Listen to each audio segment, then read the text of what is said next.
Hey everyone, Andrew here, bringing you another video review, and today we're going to be doing Justice League Volume 1 Origins. The Justice League, the world's greatest superhero team. Superman, Batman, Wonder Woman, Aquaman, Cyborg, Flash, Green Lantern. You can walk down the street and say almost any of those superheroes and people will automatically know who you're talking about.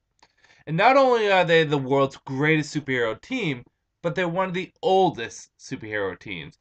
And being one of the oldest superhero teams, they have several different origin stories. From the original origin story back in the 60s, which dealt with Starro and the elemental aliens, to the story in the late 80s, early 90s with JLA Year 1 that dealt with the Justice League having different founding members, having a different coming together, to the retcons after Infinite Crisis, which told a little bit from each story.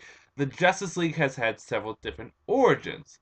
So with the New 52, basically a reboot of the DC Universe, it gives DC a chance to tell its definitive Justice League story, to tell the story that they have always wanted to tell. So, let's get into the story itself.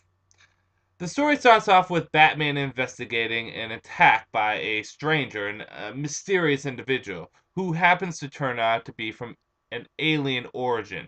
He later comes into contact with Green Lantern, and the two of them work together. They eventually find out that this alien is actually a parademon. And then, if you don't know anything about parademons, parademons are the foot soldiers of the Dark New Guard. Darkseid. They're basically his stormtroopers. Throughout their investigation, they team up with various other superheroes such as Superman, Flash, Wonder Woman, Aquaman, and eventually Cyborg, whose story is being told throughout each chapter. See, Cyborg is a young, hopeful student who is a star athlete and has a future in academia, but unfortunately his life takes a horrible twist and turn where Darkseid's Boomtoot / Omega effect damaged his body almost beyond healing, and his father had to do some drastic maneuvers, some drastic choices to save his son, basically turning him into a cyborg. Hence the name, Cyborg. You get it? I get it.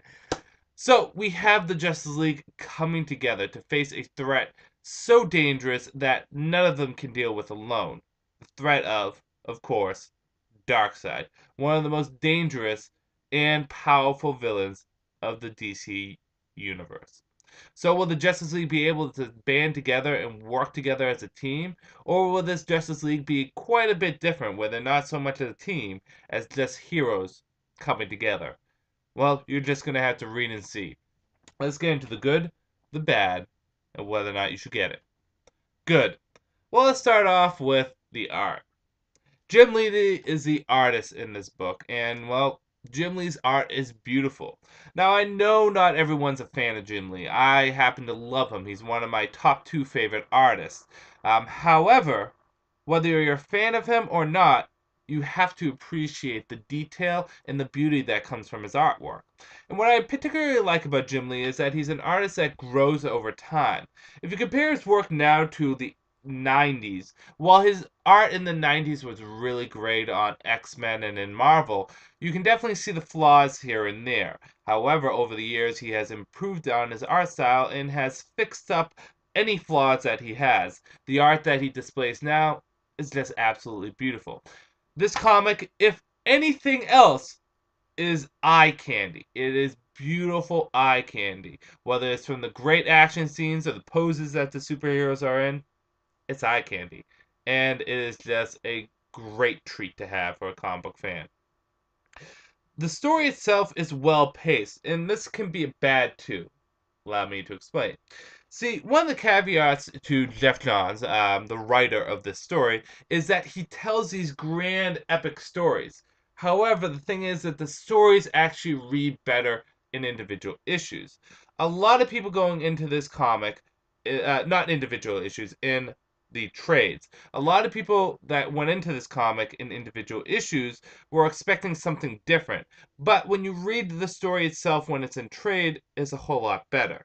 And that's one of the skills that Geoff Johns has, is that he's better at telling these stories in the trades, in the graphic novels, in the hardcovers when they're all banded together than in the individual issues, because it is a story that is paced over time. Uh, Everyone in the story gets their moment in the sun. Everyone gets a spotlight. Everyone is treated equally. It's not a Superman, Green Lantern, Batman story. No, it is a Justice League story. So each member of the Justice League kind of gets their moment in the sun. While there are characters that do get a little bit more than others, mostly due to the fact that they're in the story longer, say like Green Lantern and Batman, who's there from the very start, in comparison to someone like Aquaman, who doesn't show up until like issue 5, everyone basically gets their moment in the sun. Everyone gets their spotlight, which is great. The addition to Cyborg to the team, I think, was a great move. Now, don't get me wrong, I am a huge Martian Manhunter fan, and I was sad when I heard he wasn't going to be part of the main team. However, I think Cyborg is a perfect fit. From the look of the character to the abilities that he has to the persona that he has, Cyborg fits in the Justice League so well, and you definitely see it in this. Cyborg has always been one of my favorite superheroes, in my top 10. When he first appeared on the scene in the New Teen Titans, I identified with him the most out of the new characters Starfire, Changeling, or Raven. It was Cyborg that I liked the most. So for him to graduate to the Justice League, to be a founding member of the Justice League, is a big thing, and I think it was the right move to be done by DC Comics. The action scenes are great in this.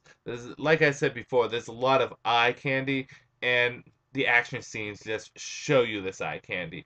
From the big fight scenes against Darkseid to taking on the Parademons to the team just working together, there's a lot to be offered with the fight scenes, and they're great.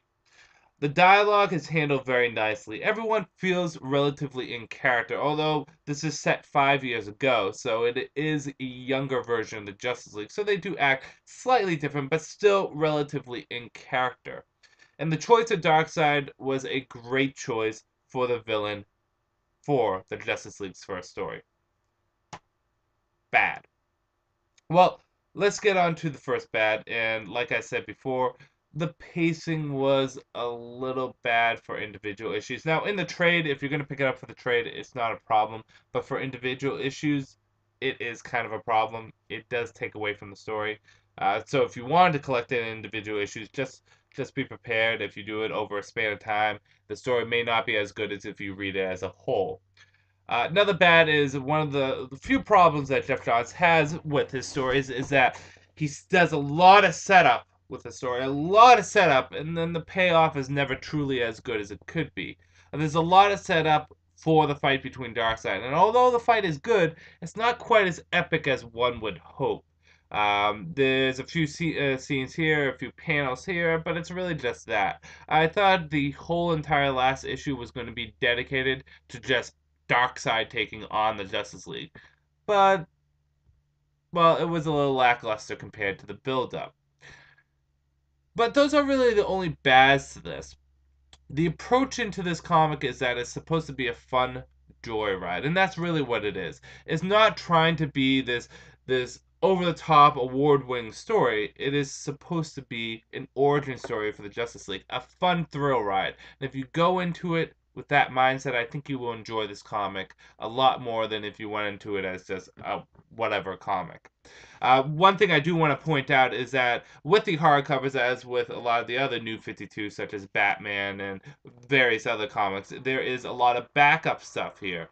Various things came from the individual issues, like the origin of Atlantis, like the secret history, but they also go into information about the Star Lab associates, like Dr. Tomorrow or Ivo, where they talk about the age, their height, their weight, their eye color, their hair, and their background. And what's interestingly enough is they go through almost all the Justice League members, with the exception of Wonder Woman and Aquaman, and they give a detailed look of the character's design, what they were thinking about with the design, and they actually go into height and weight for characters, which is something I know a lot of people are stiffless for. For example, Batman is 6'2" and 210 pounds.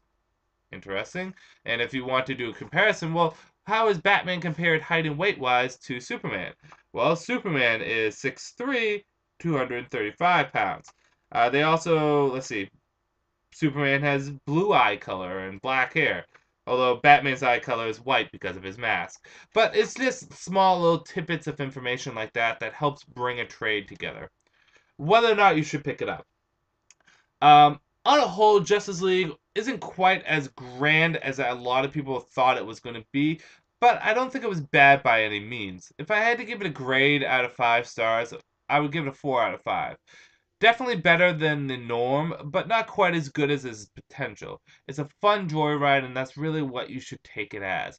Good art, good action scene, and fun character interaction. They're all faults, mind you, but the faults are kind of, you can look past them for the good stuff there. And I truly did enjoy the first story arc, and I truly do enjoy this new Justice League team. And I dare say that although there are a few faults to the story, it is the best Justice League origin story that we've had in, well, a long time because continuity really did tear apart the Justice League a new one. The origins for the Justice League has always been up in the air and debatable. What is what? But with this, we get a solid origin with a solid founding team, and I love it. So yeah, do I recommend getting it? Definitely. If you take anything from the new Justice League comic, it should at least be the origin, because it gives you at least a sense to what the DC Universe is like in the New 52. If you have not picked up any of the individual issues of the New 52, such I have, and you do want to get a trade, I'd still recommend Justice League. It's a fun comic. Perfect? No, but fun. And that's definitely worth the pickup. Especially with all the extra stuff that you get in the back to read. So, with that said, I'm going to end this video here. This is Andrew saying, peace out for now.